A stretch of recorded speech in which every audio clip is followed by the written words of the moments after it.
Friend, সবাই কেমন আছো? আশা করি তোমরা সবাই ভালো আছো। তো আজ একটা ছোট্ট মিনি ব্লগ তোমার সাথে শেয়ার করছি। তো অনেক দিন আমরা বাপের বাড়িতে ছিলাম, আর পুচকুর অঙ্কুশের দুজনেরই স্কুল ছুটি ছিল। তো 2 দিন হলো ওদের স্কুল খুলেছে, আর আমি এখন রাস্তায় যাচ্ছি পুচকুকে আনতে। তো অনেক দিন পর পুচকু স্কুল গেছে। পুচকুর তো একদম যাবার ইচ্ছেই ছিল না, কান্নাকাটি করছিল। তো চলো স্কুলে যাওয়া যাক। তো অনেকটাই কিন্তু পথ হেঁটে হেঁটে আসতে হবে, পথটাও কিন্তু অনেকটাই বড়। তো যাই হোক, পৌঁছে গেলাম তো একদম। ফাইনালি পুচুর স্কুলে আমি এখন পৌঁছে গেছি।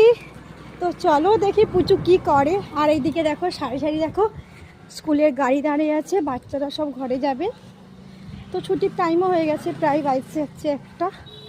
আমাদের স্কুল ছুটি হয়, এখন বাজছে 12:56 বাজছে। আমি হয়তো পৌঁছে স্কুলের রুমে ঢুকতে ঢুকতেই ওদের ঘন্টা পড়ে যাবে।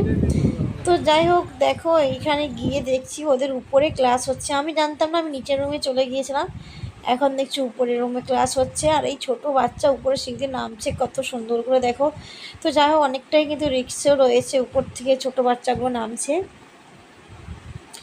আর ওইদিকে দেখো সবাই কিন্তু নিচে বসে রয়েছে, আর যে যারা ব্যাগ টিফিন জলের বোতল কুড়িয়ে নিচ্ছে। রুটিন হয়ে গেল নি? নমস্কার নমস্কার। ও এবার পুচকুকে